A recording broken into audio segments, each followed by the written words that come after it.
Coast Times News, the best package of credible information about events and people from the North Coast parishes of St. Ann, St. Mary, and Portland. It's news, sports, entertainment, and tech.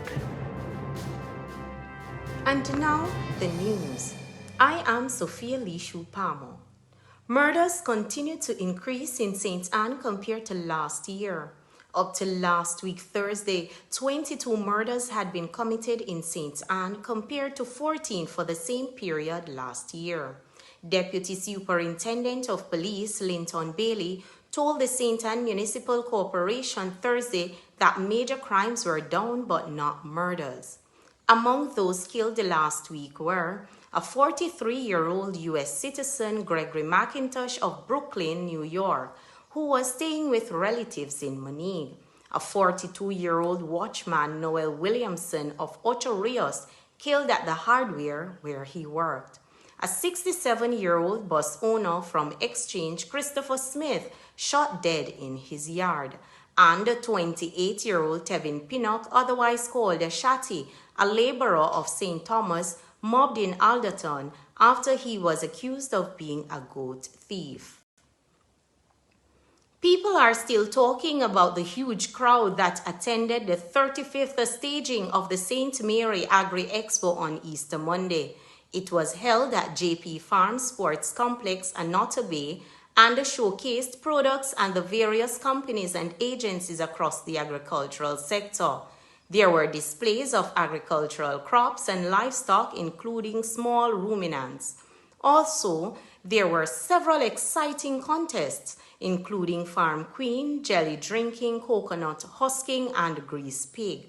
In keeping with the theme of the show, there were demonstrations of various gadgets and devices in agriculture. One of the most popular was the use of drones. Minister of Agriculture and Fisheries Pernell Charles Jr. headlined guests, including several members of Parliament.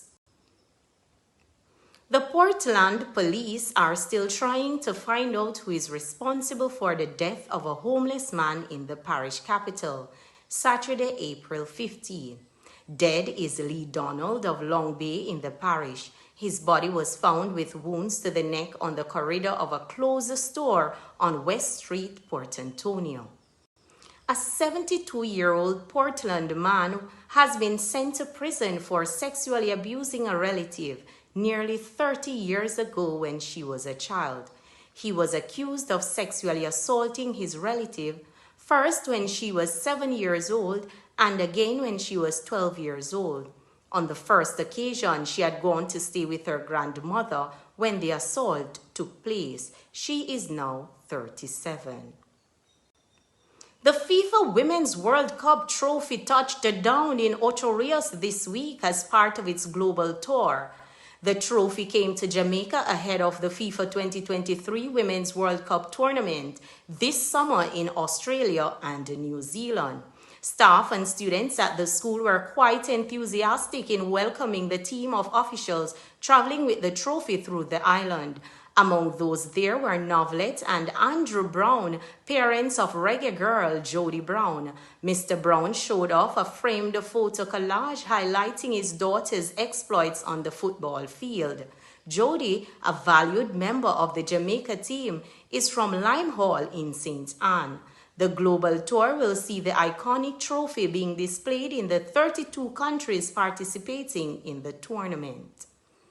Cricket lovers from St. Ann and St. Mary were in contrasting moods this past weekend following different performances by their teams in the Senior Cup.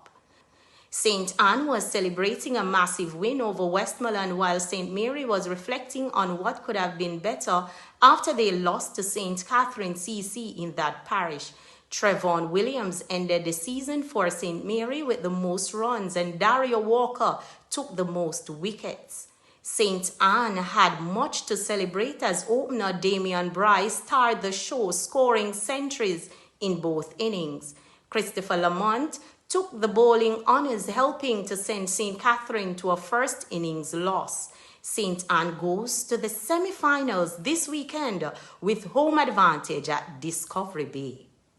With the North Coast Times News Package, I am Sophia Lishu Palmer.